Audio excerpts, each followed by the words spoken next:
اللهم صل على محمد وعلى آل محمد كما صليت على إبراهيم وعلى آل إبراهيم إنك حميد مجيد. اللهم بارك على محمد وعلى آل محمد كما باركت على إبراهيم وعلى آل إبراهيم إنك حميد مجيد. اللهم صل على محمد كما هو أهله ومستحقه. آج ساری دنیا میں سب سے برا حال مسلمانوں کا ہے. ساری دنیا میں پانی کی قدر و قیمت ہے، لیکن مسلمانوں کے خون کے قطروں کی کوئی قیمت نہیں. یہ اپنے کیے ہوئے اعمال کی سزا ہم بھگت رہے ہیں.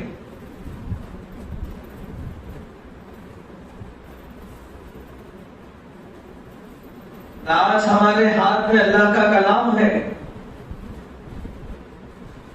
آج ہمارے دامن میں اللہ کا کلام ہے. نہ ہماری زندگی اللہ کے بتائے ہوئے راستے پر ہے، نہ ہماری زندگی اللہ کے رسول صلی اللہ علیہ وسلم کے بتلائے ہوئے طور طریقے پر ہے، نہ ہماری زندگی قرآن کے بتائے ہوئے طریقے پر ہے، نہ ہماری راتیں اللہ کی عبادت میں گزرتی ہے، نہ ہمارا دن اللہ کی اطاعت و فرمانبرداری میں گزرتا ہے، بلکہ ہماری رات گناہوں کے اندر ملوث گزرتی ہے، گناہوں سے ملوث گزرتی ہے. ہمارے دین کے اجالے گناہ کرنے میں گزرتے ہیں، رات کے اندھیرے گناہ کرنے میں گزرتے ہیں.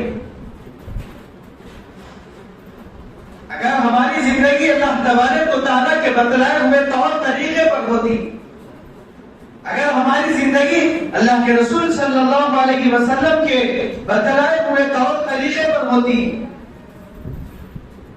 ہمارے رات کے اندھیرے اللہ کی عبادت میں گزرتے، ہمارے رات کے اندھیرے اللہ کو منانے میں گزرتے، ہمارے رات کے اندھیرے اللہ کی اطاعت و فرمانبرداری میں، ہمارے رات کے اندھیرے تہجد میں سجود ہوتے، تو ہم ساری دنیا میں کامیاب ہوتے. کامیابی ہمارے نقش قدم چومتی تھی. لیکن دن بدن مسلمانوں کا بہت برا حال ہوتے جا رہا ہے. مسلمانوں کے علاقوں کا، مسلمانوں کا، مسلمان نوجوانوں کا، مسلمان لڑکیوں کا دن بدن حال برا ہوتا جا رہا ہے. اس کے بہت سارے وجوہات ہیں، اس کے بہت سارے وجوہات ہیں، مجھے تفصیلاً جانا تو نہیں ہے، لیکن ایک بات سب سے اہم بات یہ ہے، موجودہ دور کے اندر ہمارا اللہ کے کلام کے ساتھ کیا رشتہ ہے، کیا تعلق ہے.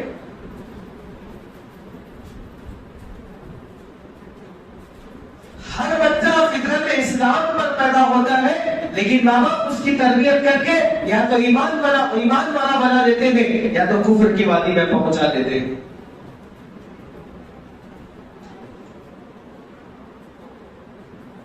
قرآن کسی آیا، کس قرآن کا مردوں کے پڑھنے کے لیے آیا یا انسانوں کے پڑھنے کے لیے آیا ہے؟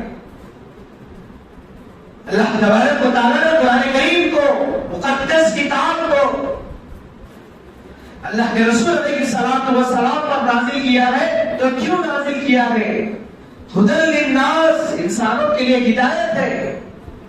اس کتاب کے اندر کوئی شک و شبہ نہیں ہے.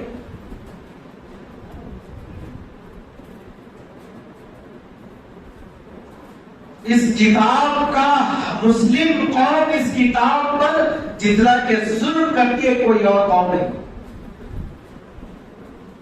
ہم خود اللہ کا کلام پڑھنا نہیں چاہتے، نہ پڑھنا چاہتے ہیں، نہ پڑھانا چاہتے ہیں، نہ عمل کرنا چاہتے ہیں، نہ اللہ کا کلام اپنی زندگی میں لانا چاہتے ہیں. جبکہ حضرت ابوبکر صدیق رضی اللہ عنہ عاشق قرآن تھے، حضرت عمر بن خطاب رضی اللہ عنہ عاشق قرآن تھے، حضرت عثمان علی رضی اللہ عنہ عاشق قرآن تھے، حضرت علی رضی اللہ عنہ عاشق قرآن تھے، حضرت حسین حضرت حسن عاشق قرآن تھے، تمام صحابہ کرام عاشق قرآن تھے، عشرہ مبشرہ قرآن کے عاشق تھے۔ اللہ کے نبی علیہ الصلوۃ والسلام قرآن کو دین کے اجالے میں رات کے اندھیرے میں کثرت سے قرآن پڑھا کرتے تھے۔ اللہ کے رسول صلی اللہ علیہ وسلم قرآن کو دن کے اجالے میں کثرت سے پڑھا کرتے تھے، رات کے اندھیرے میں قرآن کو کثرت سے پڑھا کرتے تھے۔ اللہ کے رسول صلی اللہ علیہ وسلم کے پیروں پر وقت آیا کرتا تھا۔ حضرت ابو بکر بن عیاش بہت بڑے ایک بزرگ گزرے تھے۔ حضرت ابو بکر بن عیاش کا جب انتقال ہونے لگا تو انہوں نے اپنے بچوں کو جمع کیا، اپنے اولاد کو جمع کیا اور کہا کہ یاد رکھنا تمہارے باپ کو جس کمرے کے اندر موت آ رہی ہے، اس کمرے کے اندر خدا کا کبھی گناہ نہ کرنا۔ حضرت ابو بکر بن عیاش سے ان کے بچوں نے پوچھا اس کی کیا وجہ ہے جو آپ یہ کہہ رہے ہیں، اس کمرے کی کیا خصوصیت ہے، آپ یہ کہہ رہے ہیں کہ مرتے وقت آپ کا دنیا سے رخصت ہونے کا وقت ہے اور آپ کہہ رہے ہیں اس کمرے کے اندر گناہ نہ کرنا۔ حضرت ابو بکر بن عیاش رحمۃ اللہ علیہ نے کہا کہ یہ وہ کمرہ ہے جس کمرے کے اندر تمہارے باپ نے کئی ہزار قرآن ختم کیے ہیں، اللہ کا واسطہ اس کمرے کے اندر کبھی گناہ نہ کرنا، اللہ کی رحمت اس کمرے کے اندر اترتی ہے۔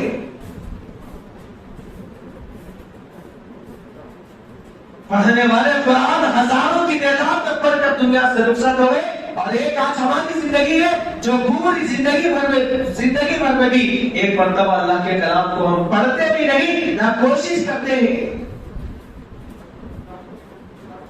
اللہ کے کلام سے اگر ہم اپنا تعلق نہیں رکھے تو ہماری آنے والی اولاد اللہ کے کلام سے کیا تعلق رکھے گی؟ علم سے تعلق رکھنا چاہیے۔ علم ہو تو نماز صحیح ہوگی، چاہے بڑوں کے اندر ہو چاہے بچوں کے اندر ہو، علم زندگی میں ہوگا تو نماز صحیح ہوگی، علم ہو تو روزہ صحیح ادا ہوگا، علم ہو تو زکات صحیح ادا ہوگی، علم ہو تو حج صحیح ادا ہوگا، علم ہو تو معاملات میں اچھے برے کی تمیز ہوگی، علم ہو تو اخلاق صحیح ہوں گے۔ تعلیم کے ذریعے انسان بنتا ہے، تعلیم کے ذریعے انسان کی سوچ بدلتی ہے، تعلیم کے ذریعے انسان اخلاق کی بلندی کو حاصل کرتا ہے۔ آج اتنے مساجد ہونے کے باوجود، آج اتنے مدارس ہونے کے باوجود، گاؤں گاؤں مدرسہ، گاؤں گاؤں مکاتب، گلی گلی مکاتب، اتنا سب ہونے کے باوجود آج امت میں قرآن پڑھنے والوں کی تعداد 15 سے 18% ہے۔ اگر یہ محنتیں نہ ہوتی تو کیا ہوتا امت کا؟ تو علم سے تعلق رکھے اور اپنے بچوں کا تعلق علم سے رکھا جائے۔ آج ہماری نگاہوں میں تو قرآن کا علم بھی نہیں ہے۔ ہم علم سے تعلق رکھیں، اپنے بچوں کا قرآن کے علم سے تعلق رکھوائے۔ سب سے اہم مسئلہ آنے والے بچوں کا ہے، ہمارے نسلوں کی دین کی حفاظت کا ہے۔ جو کچھ بچوں کو تربیت مل رہی ہے وہ دشمنوں کے وسائل سے مل رہی ہے۔ سب سے اہم مسئلہ آنے والے نسل کی ایمان کا، دین کا، توحید کا مسئلہ ہے۔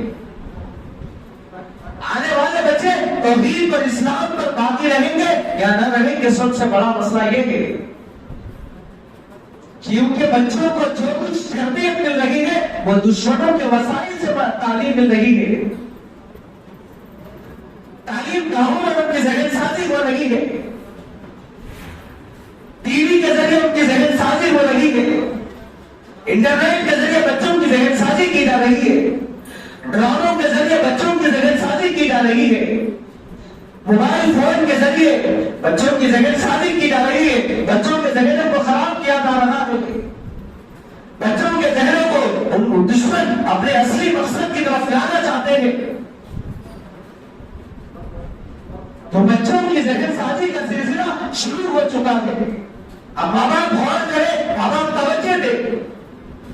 ہم ایمان پر باقی رہیں گے, ہم ایمان پر باقی رہیں گے, ساتھ ساتھ بچے بھی ایمان پر باقی رہیں گے. اسی لیے یہ باقی رہنے کے لیے بچوں کا تعلق مدرسے سے یا مکتب سے تعلق جوڑنا بہت ضروری ہے. آج ہمارے پاس نہ مدارس کی اہمیت ہے نہ مکاتب کی اہمیت ہے. ایک بزرگ کا انتقال ہونے لگا تو حضور نے وصیت کی. ایک بزرگ کے دنیا سے رخصت ہونے کا وقت ہے, دنیا سے جانے کا وقت ہے.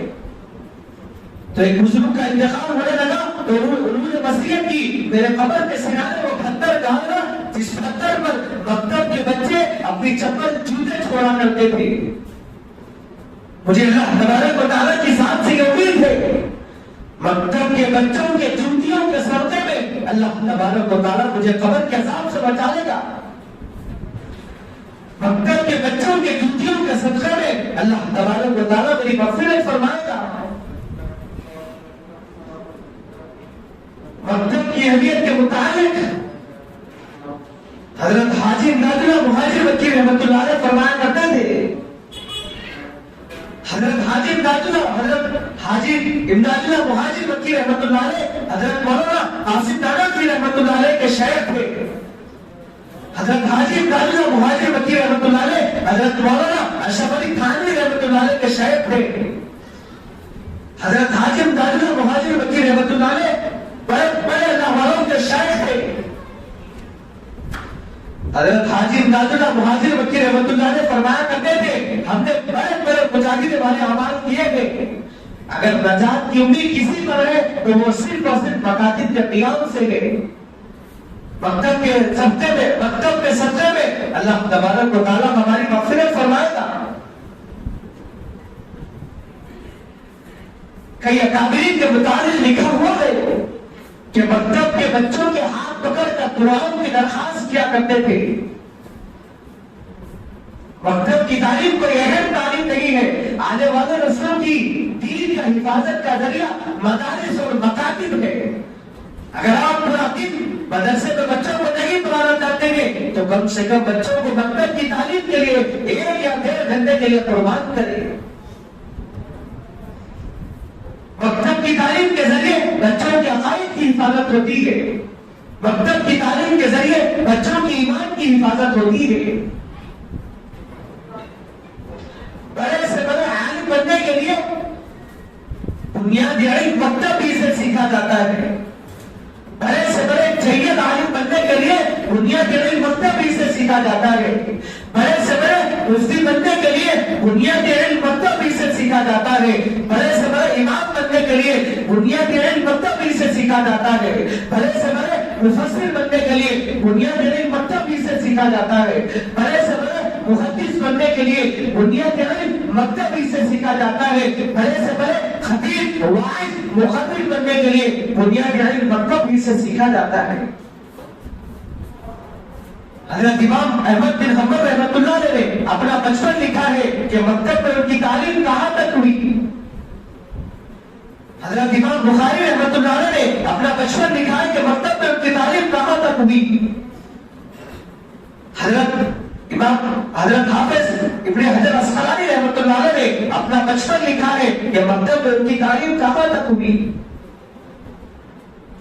مکتب کی تعلیم کو کوئی معمولی تعلیم نہ سمجھے. حضرت مولانا یوسف صاحب رحمۃ اللہ علیہ فرمایا کرتے تھے, مجھے مکاتب چلانے کے لیے بچے دے دو, میں 100 مکاتب سنبھالنے کے لیے تیار ہوں. جس طرح دعوت و تبلیغ کے لیے دیہات کے اندر عملہ بھیجا جاتا تھا, اسی طرح مکاتب کے قیام کے لیے کچھ افراد بھیجے جاتے تھے. مکاتب کے بے انتہا فائدے بڑے بڑے دیہاتوں کے اندر بچوں کی ایمان کی حفاظت کا ذریعہ آج مکاتب بنے ہوئے ہیں. مکاتب کا جال پھیلانا چاہیے, مکاتب کے اندر اپنے بچوں کو پڑھانا چاہیے. علامہ ابن جوزی رحمۃ اللہ علیہ نے ایک واقعہ لکھا ہے. علامہ ابن جوزی رحمۃ اللہ علیہ نے ایک واقعہ لکھا ہے.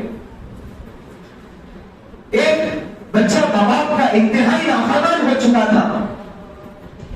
باپ کے ساتھ بدتمیزی، باپ کے ساتھ بد اخلاقی، باپ کے ساتھ بدکرداری، باپ کی زبان میں زبان درازی، باپ کی زبان میں زبان درازی، باپ کی شان میں گستاخی کر رہا تھا.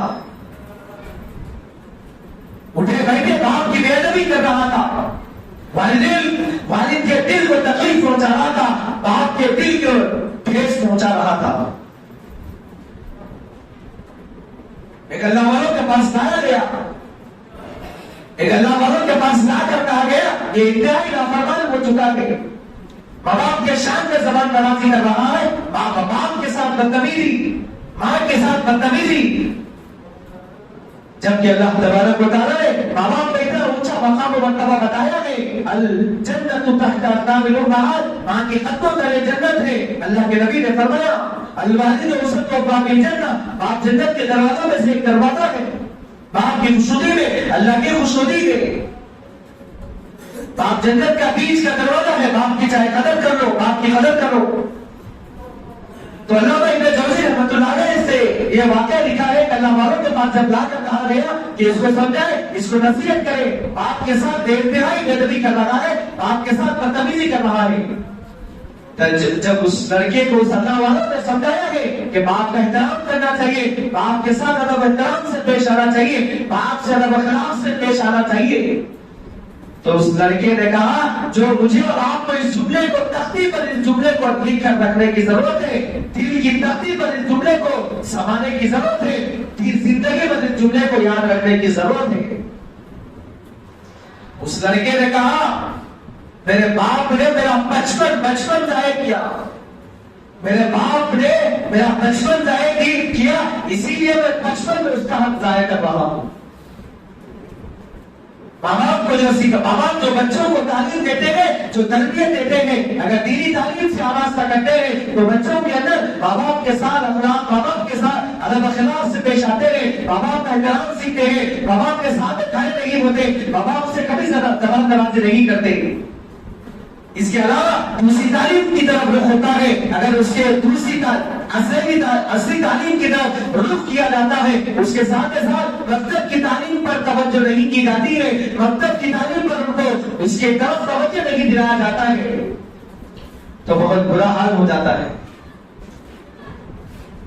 علامہ اقبال وہ شخصیت تھے، علامہ اقبال کو آج کون نہیں جانتا ہے. علامہ اقبال پوری دنیا میں علامہ اقبال کو مانا جاتا ہے، پوری دنیا کے اندر علامہ اقبال کے اشعار مشہور ہے. علامہ اقبال وہ شخصیت ہے، یورپ کے یونیورسٹیوں میں جا کر اس وقت علم حاصل کیا ہے. علامہ اقبال ڈاکٹر یورپ کے یونیورسٹیوں میں جا کر اس وقت علم حاصل کیا ہے جس وقت انڈیا میں اس ڈگری کا لوگوں نے نام و نشان تک نہیں سنا ہوگا. اس ڈگری کا انڈیا میں نام و نشان تک لوگوں نے نام نہیں سنا ہوگا.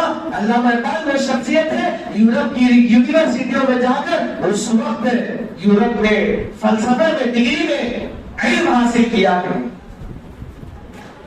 علامہ اقبال کے سامنے ایک شخص مدارس پر زبان درازی کرنے لگا، مکاتب پر زبان درازی کرنے لگا. علامہ اقبال فوراً اس کے منہ پر ہاتھ رکھا، فوراً اس کے منہ پر ہاتھ رکھا، کہا میرے بھائی خاموش بیٹھ جا. مدارس کے سلسلے میں، مکاتب کے سلسلے میں خاموش بیٹھ جا. میں بھی جب تک اسپین کا دورہ نہیں کیا تھا، میں بھی جب تک مدارس کے سلسلے میں زبان درازی کیا کرتا تھا، مکاتب کے سلسلے میں زبان درازی کیا کرتا تھا. میں نے جب اسپین کا دورہ کیا ہے تو میری جب آنکھیں کھلی ہے. اگر آج ہمارے ملک میں، ہندوستان میں اگر یہ مساجد مکاتب نہ ہوتے تو شاید دین کا نام و نشان تک مل جاتا، نام و نشان بھی باقی نہیں رہتا. آج اسلام ہندوستان کے اندر باقی ہے تو مدارس کی وجہ سے باقی ہے، مکاتب کی وجہ سے باقی ہے. ان مدارس پر کبھی زبان درازی نہ کرنا. اگر یہ مساجد مدارس ہندوستان کے اندر نہ ہوتے تو یہ گمان تک نہیں کیا جا سکتا تھا کہ ایک دور کے اندر ہندوستان کے اندر دین تھا، اسلام تھا یا نہیں تھا. یہ تصور تک، گمان تک نہیں کیا جا سکتا. اتنا برا حال ہندوستان کا ہو جاتا. اگر یہ مساجد مکاتب نہ ہوتے تو مکاتب میں اپنے بچوں کو تعلیم دلانا چاہیے. مکاتب کوئی معمولی چیز، مکاتب کی تعلیم کوئی کوئی معمولی تعلیم نہیں ہے. آنے والے بچوں کی دین کی حفاظت کا ذریعہ یہی ہے، مکاتب ہے. سب سے پہلے بچوں کے دلوں میں جگہ بنانا ہے. دینداروں کی محبت بچوں کے دلوں میں پیدا کی جائے. بچوں کے دلوں میں قرآن کی محبت پیدا کی جائے. بچوں کے دلوں میں حدیث کی محبت پیدا کی جائے. بچوں کے دلوں میں نبی کی محبت پیدا کی جائے. بچوں کے دلوں میں صحابہ کی محبت پیدا کی جائے. بچوں کے دلوں میں تابعین کی محبت پیدا کی جائے. بچوں کے دلوں میں دیندار لوگوں سے محبت پیدا کی جائے. بچوں کے دلوں میں دیندار چہروں سے محبت پیدا کی جائے. بچوں کے دلوں میں اولیاء کی محبت پیدا کی جائے. بچوں کے دلوں میں تمام اللہ کے رسول صلی اللہ علیہ وسلم کی سنتیں پیدا کی جائے. سنتوں کی محبت بچوں کے دلوں کے اندر پیدا کی جائے. ہم اپنا جائزہ لیں، بچوں کی تعلیم کیا کر رہے ہیں؟ کیا ان چیزوں کی محبت بچوں کے دلوں میں ہم بٹھا رہے ہیں یا نہیں بٹھا رہے ہیں؟ سب سے پہلی بات، ہمارے دلوں کے اندر ان چیزوں کی محبت نہیں ہے تو کیا خاص ہم بچوں کے دلوں میں اس کی محبت بٹھائیں گے؟ ان چیزوں کی محبت بچوں کو بچپن کی سے محبت سکھائی جائے، دلوں کے اندر بٹھایا جائے، ان لوگوں کی عزت دکھائی جائے. محبت سے آدمی جان بھی لے سکتا ہے، عداوت سے دشمنی سے آگے والا پانی کا گھونٹ بھی نہیں پلائے گا. بچوں میں شرارت ہوتی ہے، چاہے نبی کا بچہ ہو، چاہے ولی کا بچہ ہو، چاہے قطب کا بچہ ہو، چاہے ابدال کا بچہ ہو، بچوں میں شرارت ہوتی ہے اور شرارت بچوں کے صحت مند ہونے کی علامت ہے. بچوں کی بچپن سے ذہن سازی کی جائے. ہمارا اسلام کیا ہے، ہمارے عقائد کیا ہے، ہمارا توحید کیا ہے، ہمارے آخری نبی کون ہے، ہمارے سب سے پہلے نبی کون ہے، اسلام کی تعلیمات دی جائے. تو مکاتب کی تعلیم کے اندر، مکاتب کی 1 یا 1.5 گھنٹے کی تعلیم کے اندر بنیادی عقائد سے بچوں کو واقف کروایا جاتا ہے. آپ حضرات سے گزارش کی جاتی ہے کہ اپنے بچوں کو ضرور، اگر آپ مدارس میں پڑھنا چاہتے ہیں مدارس میں پڑھائیں. سب سے پہلا کام یہ ہے کہ بچوں کو حافظ بنائے، عالم بنائے. عالم حافظ عالم بنانے کے ساتھ ساتھ اصلی تعلیم دے، بچوں کو آگے بڑھائے. بچے تعلیم کے ساتھ ساتھ دنیاوی تعلیم میں بھی آگے رکھے. اگر آپ مدارس میں نہیں ڈالنا چاہتے، حافظ عالم نہیں بنانا چاہتے ہیں، صرف آپ دنیاوی تعلیم کو ترجیح دینا چاہتے ہیں تو کم سے کم آپ دیجیے، لیکن مکاتب کے لیے بچوں کے لیے، چھوٹے بچوں کے لیے 1 یا 1.5 گھنٹہ فارغ کیجیے. اللہ تبارک و تعالیٰ سے دعا فرمائیے کہ اللہ تبارک و تعالیٰ مجھے اور آپ کو قید سنت سے زیادہ عمل کرنے کی توفیق عطا فرمائے. آمین ثم آمین. وآخر دعوانا الحمد للہ رب العالمین.